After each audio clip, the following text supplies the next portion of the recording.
धाम के बारे में और जाट सेवा संघ का जो संविधान है उसके बारे में लगातार लोगों के बीच में भ्रम फैला रहे हैं और उनका साथ दे रहे हैं हुड्डा खाप के प्रधान ओम प्रकाश हुड्डा और सचिव कृष्णलाल हुड्डा, क्योंकि खापों की एक परंपरा रही है, खापों का इतिहास गौरवपूर्ण रहा है। खाप न्याय व्यवस्था को मानती हैं और पंचायती फैसले जो कोर्ट में भी नहीं होते वे खापों ने करके दिखाए हैं समाज के अंदर। लेकिन अगर खाप ही एक पक्ष बन जाए, पार्टी बन जाए और पक्षपातपूर्ण रवैया खापों का बन जाए तो ये हमारे समाज के लिए भी, पूरे समाज के लिए बड़े दुर्भाग्य की बात है। हमारा छोटराम धाम में डिस्प्यूट किस बात को लेकर चला, इसके बारे में पिछले कुछ बातों के बारे में प्रकाश डालना चाहूंगा आपके बीच में। इसकी नींव रखी गई और जाट सेवा संघ का जो संविधान है सभी मुख्य लोगों की सहमति से 2017 में रजिस्टर्ड करवाया गया। सबकी सलाह से इसमें सुझाव भी लिए गए और जब रजिस्टर्ड हो गया तो इस संविधान की कॉपी सभी मुख्य आदमियों को दी गई। जिन मुख्य आदमियों को इसकी कॉपी दी गई संविधान की, आज वो लोग ये कह रहे हैं कि हमने तो संविधान आज तक देखा ही नहीं। जो रणधीर सिंह जी हैं पूर्व चेयरमैन, वो ये कह रहे हैं कि मैंने संविधान आज तक देखा ही नहीं, जबकि 10 पब्लिक रैलियों में वो स्टेज के माध्यम से ये कह चुके हैं कि मैंने इस संविधान को बहुत गहराई से पढ़ा है, मैं क्रिमिनल का एडवोकेट हूँ और इस संविधान के अंदर उंगली रखने की भी जगह नहीं, इतना बढ़िया संविधान बना रखा है कि कोई इसमें एक कमी भी नहीं निकाल सकता। कृष्णलाल हुड्डा जो 2017 से 2022 तक जाट सेवा संघ के संविधान के कोषाध्यक्ष भी रहे और जनरल सेक्रेटरी भी रहे। संविधान के हर पेज पर उनके हस्ताक्षर हैं और वो कह रहे हैं कि हमने संविधान देखा है नहीं आज तक। जिस आदमी के पूरे हर पेज पर हस्ताक्षर हैं, जाट सेवा संघ छोटराम धाम की जमीन उन्होंने ही इसकी रजिस्ट्री करवाई, सब कुछ उनके हाथ में था। तो बड़ी विडंबना है कि ऐसे सामाजिक और पंचायती लोग पंचायत के बीच में खड़े हो झूठ बोल रहे हैं। ये बहुत ही निंदनीय बात है कि पंचायत के अंदर झूठ नहीं बोला जाता। पंचायत के अंदर पंचायत को भगवान राम मानकर एक एक बात सच बोली जाती है। ये हमारा इतिहास और परंपरा रही है समाज की। लेकिन जिस व्यक्ति के संविधान के हर पेज पे साइन है वो कह रहा है मैंने देखा है नहीं आज तक, तो फिर वो साइन कैसे हो गया पेज पे? रणधीर सिंह को 2022 में चेयरमैन बनाया गया। 2-2.5 साल तक बहुत अच्छे से काम चला। हम सब लोगों ने मिलकर इसमें 4 चांद लगाए, दान इकट्ठा किया। दिल्ली से भी हमने 90-95 लाख रुपया यहाँ पे डोनेट कर रखा है, जबकि दिल्ली के अंदर एक से एक बड़े इंस्टीट्यूट हैं, एक से एक बड़े कॉलेज हैं, संस्थान हैं।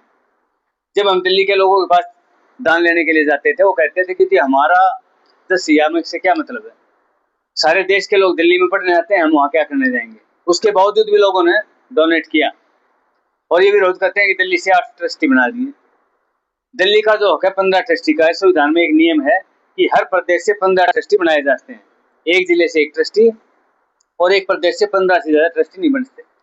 उसके बावजूद भी दिल्ली से केवल 8 ट्रस्टी हैं और इस बात का ये विरोध कर रहे हैं दिल्ली से इतने ट्रस्टी क्यों? भाई हरियाणा से भी तो 15 ट्रस्टी हैं। हर जिले में मीटिंग हो गए, जो मुख्य लोग हैं जिन्होंने चंदा दे रखा है सभी लोगों की मीटिंग करके तब ट्रस्टियों का चुनाव कर रखा है। ये कहते हैं ट्रस्टी यशपाल मलिक जी ने बना दिए। यशपाल मलिक जी के पास कोई भी पावर संविधान के अंदर नहीं है। ये संविधान है मेरे पास, मैं लेके आया हूँ आपके बीच में, संविधान की कॉपी लेके आया हूँ आपके बीच में। मैं भी दिखाऊंगा संविधान की कॉपी, आपको पढ़ के भी सुनाऊंगा। इस संविधान में ट्रस्टी को पावर है, सारी सभी पावर बोर्ड ऑफ ट्रस्टी को। ट्रस्टी चाहे तो 2/3 मेजोरिटी से कोई भी प्रस्ताव पास कर सकते हैं। जब ट्रस्टियों को बनाएगा, हर जिले ने अपना एक ट्रस्टी दे दिया, ट्रस्टियों की मीटिंग हुई और ट्रस्टियों की मीटिंग होने के बाद चौधरी रणधीर सिंह जी को चेयरमैन बनाया ट्रस्टियों ने। ट्रस्टियों के पास पावर है, वो चेयरमैन का चुनाव भी करते हैं और 2/3 मेजोरिटी से कोई गलत काम करता है, चाहे ट्रस्टी करता हो चाहे चेयरमैन करता हो, 2/3 मेजोरिटी से उसको हटा भी सकते हैं। ये संविधान के अंदर लिखा हुआ है। लगातार शिकायतें आ रही थी चौधरी रणधीर सिंह जी की, लगातार गुटबाजी पैदा की जा रही थी, अनुशासनहीनता की जा रही थी। और 30 नवंबर को हमारा स्थापना दिवस होता है छोटराम धाम का। उन्होंने मंच के माध्यम से, जो है चौटाला जी मंच पे बैठे हैं और अनेक गणमान्य हस्तियां मंच पे बैठी थी, वहां से छोटराम धाम के बारे में नाप शनाप आरोप लगा दिया और संविधान पर आरोप लगा दिया उन्होंने। जब राष्ट्रीय अध्यक्ष प्रताप सिंह दैया जी सच्चाई बताने के लिए उठे और उन्होंने बोलना शुरू किया तो उनका माइक छीन लिया और धक्का मुक्की की गई और ट्रस्टियों के साथ भी धक्का मुक्की की गई। इससे बहुत ज्यादा दुख हुआ सभी ट्रस्टियों को। पहले उनकी शिकायत थी और वो अचानक आग में घी का काम किया उस बात में। सभी ट्रस्टियों ने अपनी मीटिंग बुलाई। जो सेटर हैं यशपाल मलिक जी, उनको चिट्ठी लिखी कि जी अगर ऐसा होता रहा तो हम यहाँ काम नहीं करेंगे। यशपाल मलिक जी ने 6 दिसंबर को यहाँ बैठक बुलाई कि भाई इस बात का समाधान करेंगे। समाधान करने के लिए सभी ट्रस्टियों को बुलाया गया, सभी मुख्य लोग बुलाए गए, लेकिन रणधीर सिंह जी ने और ओम प्रकाश हुड्डा जी जो हुड्डा खाप के प्रधान हैं, यहाँ पर अनेक मसल पावर के लोगों को बुलाया। 6 दिसंबर को हम गणमान्य कुछ लोग मुख्य लोग आए थे, उन्होंने 200-250 लोगों को बुलाकर हमारा अपमान और बेइज्जत करने की कोशिश की गई। धक्के मारे गए, लाठियां लेकर आ रहे थे वो लोग छोटराम धाम के अंदर। जब पंचायत खत्म होने वाली थी उससे पहले ही गेट बंद कर दिया गया छोटराम धाम का और आगे डंपर हटा दिया गया। हमारी गाड़ी अंदर थी, पूरा हमला करने का प्रयास किया, लेकिन हमारे साथ भी जो लोग थे उन्होंने बचाव किया, यशपाल मलिक जी का भी और हमारा भी। तो उससे अक्षुब्ध होकर सभी ट्रस्टियों ने अपनी मीटिंग की और ट्रस्टियों ने मीटिंग करके चौधरी रणधीर सिंह को चेयरमैन पद से हटा दिया। इसमें टोटल 23 ट्रस्टी हैं, 23 ट्रस्टी हैं। 23 ट्रस्टियों में से 19 ट्रस्टियों ने साइन करके चौधरी रणधीर सिंह को 3/4 बहुमत से हटा दिया।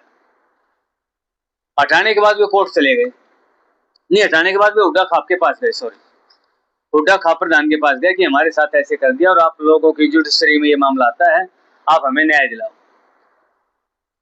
खापों का सम्मान है, खाप न्याय व्यवस्था करती हैं, पंचायत में सामाजिक रूप से समझाती हैं, लेकिन जुडिशरी तो कोर्ट्स होती है सरकारी। किसी खाप या आम पंचायत को जुडिशरी नहीं कहा जाता, जो बार बार रणधीर सिंह जुडिशरी बोल रहे हैं खाप को। हम भी खापों का सम्मान करते हैं और इसी समाज के अंदर रहते हैं। समाज में हर आदमी हमारे लिए सम्मानित है, लेकिन इसका मतलब ये नहीं कि भाई जो उसके अंडर में आ गया वही फैसला करेंगे। ओम प्रकाश हुड्डा जी पार्टी बन गई इसमें, उससे पहले भी वो 2017 से 22 तक यशपाल मलिक जी के विरोध में संगठन को छोड़कर गए थे अशोक बलहारा के नेतृत्व में। जिस समय अशोक बलहारा ने बगावत की तो ओम प्रकाश हुड्डा जी भी, कृष्ण लाल हुड्डा जी भी और कुंडू खाप के प्रधान जयवीर कुंडू जी भी, अशोक जसिया भी और हिसार से वो बड़ाला जी, ये कई लोग थे, ये संगठन छोड़कर गए थे, बगावत करके गए थे। उसके बाद लगातार मलिक साहब पर आरोप लगाते रहे हैं और आज वे लोग पंचायत की अध्यक्षता कर रहे हैं।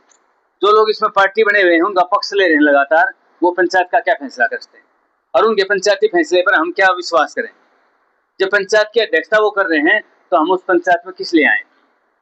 हमने ये ऑब्जेक्शन खापों को लेटर डाल के पहले जता दिया था कि जिस खाप की अध्यक्षता जो लोग पार्टी बने हुए इस विवाद में वो इसकी अध्यक्षता करेंगे तो हम इस पंचायत में नहीं आएंगे। हम उस पंचायत में आएंगे जहाँ निष्पक्ष व्यवस्था होगी, निष्पक्ष खापें होंगी और समाज के निष्पक्ष लोग होंगे।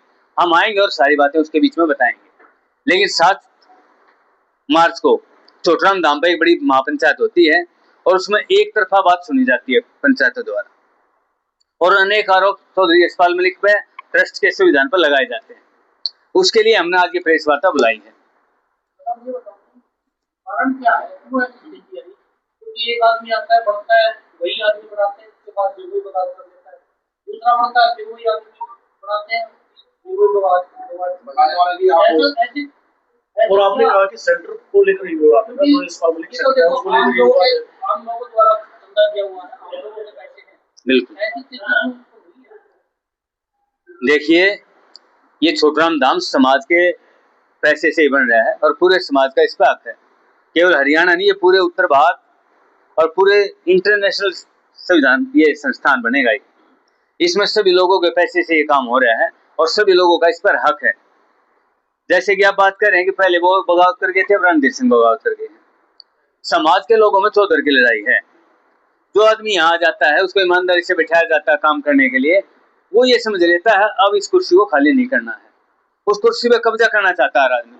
पहले अशोक बलहारा यहाँ सेकंड पावर थे यशपाल मलिक जी के बाद, पूरे हरियाणा के राष्ट्रीय महासचिव और हरियाणा के प्रभारी थे। पूरा काम किया, हर चीज की छूट दे रखी थी, सारे फैसले खुद करते थे। रोहतक का धरना लगा और सबसे ज्यादा केस रोहतक में दर्ज हुए। सभी जिलों में रोहतक हो, चाहे सोनीपत हो, झज्जर हो, बाकी जितने भी जिले हैं, सभी कमेटियों ने जेल वाले साथियों की पैसे से भी मदद करी, वकील भी खड़े किए, सबकी मदद की। लेकिन रोहतक में अशोक बलहारा के अहंकार के कारण जब भी जेल के साथियों से मदद मांगने जाते थे उनसे उल्टा सीधा बोलते थे। इस बात पर झगड़े भी हुए और जो जेल में साथी गए थे उन्होंने हमला भी किया, मारपीट भी की अशोक बलहारा से। हम लगातार कहते रहे कि 3 करोड़ रुपए चंदा रोहतक के अंदर आया 2017 के धरने में और 2016 का जून में जो धरना हुआ था। 3 करोड़ में से 40 लाख रुपए उन्होंने छोटराम धाम में डोनेट कर रखे हैं, तो 2 करोड़ 60 लाख रुपए का हिस्सा बने हुए। जब हमने बार बार उनको ये कहा भाई जेल वाले साथियों की मदद करो, यशपाल मलिक जी ने खूब जोर लगा लेकिन अशोक बलारा एक ही बात कह देता था कि जो लोग मेरे ऊपर हमला कर रहे हैं, मेरे घर पर हमला कर रहे हैं, उनकी मदद मैं कैसे करूं? अगर कोई मदद करेगा तो मैं संगठन छोड़ के भाग जाऊंगा। इस तरह की नौबत आई और हम उनकी मदद नहीं कर पाए। रोहतक में जो जेल में साथी गए, खासकर कैप्टन अभिमन्यु के केस में, उनकी जो मदद होनी थी वो नहीं हो पाई, जबकि उनकी मदद करने का हमारा फर्ज बनता था। इस कारण से अशोक बलारा के बीच में, हमारे बीच में दूरियां आई और इसलिए वो संगठन छोड़कर भाग गए। और संगठन छोड़कर गए जब हुड्डा खाप के प्रधान भी, कृष्ण लाल हुड्डा भी और जयवीर कुंडू जी कई साथियों को लेकर गए। इसके बाद इनको बनाया रणधीर सिंह जी को चेयरमैन। रणधीर सिंह जी जब बने तो 2.5 साल तक अच्छा काम चलता रहा, लेकिन सारी पावर तानाशाही रवैया अपना लिया, ना किसी से सलाह लेनी। ट्रस्टियों का बायकॉट कर दिया, ट्रस्टियों का अपमान करना शुरू कर दिया। जो ट्रस्टी संविधान की रीढ़ हैं, अब उनके साथ अन्याय होगा, अत्याचार होगा, उनकी बात नहीं सुनी जाएगी और अपनी मर्जी से फैसले लेंगे। और खाते में जब अनियमितता पाई गई छोटराम दामके में, तो ट्रस्टियों ने उस पर साइन करने से मना कर दिया, क्योंकि हर लेन देन के खर्चे पर ट्रस्टियों के साइन होते हैं। रणधीर सिंह के खिलाफ है ये 1 साल पहले। इसका मामला ये है कि वहां पर कंस्ट्रक्शन का काम चल रहा है, जैसे रोडी बदरपुर आता है, सीमेंट आता है, टाइल वगैरह आती है, तो कोटेशन ली जाती है। ये रूल है भाई, कोई भी सामान खरीदोगे 3 कोटेशन लोगे, और जो सबसे सस्ती और ब्रांडेड कंपनी का माल है वो इसमें लगेगा। पहले से निर्णय हो रखा है। लेकिन भिवानी से हमारे गंगाराम सुरान जी हैं, जो अब चेयरमैन हैं, उन्होंने कोटेशन दी टाइलों की। उसी कंपनी की टाइल इन्होंने पता नहीं कहां से खरीदी और 1.5 लाख रुपए महंगी में खरीदी। वही कंपनी, वही ब्रांड, तो 1.5 लाख रुपए किस लिए ज्यादा दिए गए? इसी तरह से गार्डों के रजिस्टर में तो 3 ट्रकों की एंट्री है अंदर, ये भी एक घोटाला है नहीं, करोड़ों का तो नहीं कहते, लेकिन 2-3 लाख रुपए का इसमें घोटाला है। तो इस तरह की अनियमितता, जैसे बदरपुर आता है, रोडी आती है, सीमेंट आती है, वहां रहने वाले गार्ड या जो चौकीदार हैं या जेई हैं, वो कहते हैं भाई 3 गाड़ी आई है बदरपुर की इस महीने में, वो कहते हैं 4 गाड़ी का हिसाब लिखा हुआ ट्रस्ट के उसमें संविधान में। तो जो ट्रस्ट के हिसाब किताब में 4 गाड़ी और वहां आई 3 गाड़ी, तो इसको लेकर लोगों का प्रश्न पूछना वाजिब है, क्योंकि ट्रस्टी हर जिले में ईमानदार लोग बना रखे हैं। उन्होंने क्वेश्चन किया ऐसा क्यों है, वहां से 3 गाड़ी बताई जा रही है, 4 गाड़ी चढ़ाई जा रही है, तो ये जो एक गाड़ी लगभग 50,000 रुपए के आसपास आती है, तो और भी बहुत माल आता है, सरिया भी आता है, तो पता नहीं कितना वो होगा इसमें। तो हर चीज का हिसाब दिया जाए। ईंट आई, एक गार्ड ने ईंटों का फोटो डाल दिया, उसने कहा भाई ईंट खराब है, ये नहीं लगेंगी, उसने वीडियो बनाकर हमारे पास भेज दी। हमने कहा भाई ये ईंट क्यों लगवा रहे हो, ये कह रखे टॉप क्वालिटी ईंट लगाओ, चाहे 200 रुपए महंगी आओ। उस गार्ड के खिलाफ FIR दर्ज करवा दी गलोट चौकी के अंदर और उस गार्ड को नौकरी से हटा दिया। तो ये जो चीजें हैं ये बर्दाश्त करने लायक नहीं है। लोग अपने स्वार्थ में, अपने लोगों को यहाँ सेट करने के चक्कर में, अपने लोगों को यहाँ नौकरी दी जा रही है। यहाँ 4 गार्ड थे, 4 गार्ड और लगा दिए गए हैं, जबकि वहाँ 4 गार्ड ही ज्यादा थे, उनमें से एक छुट्टी करनी सोच रहे थे हम। इन्होंने 4 गार्ड और अपने पक्ष के मसल पावर के रूप में लगा दिए।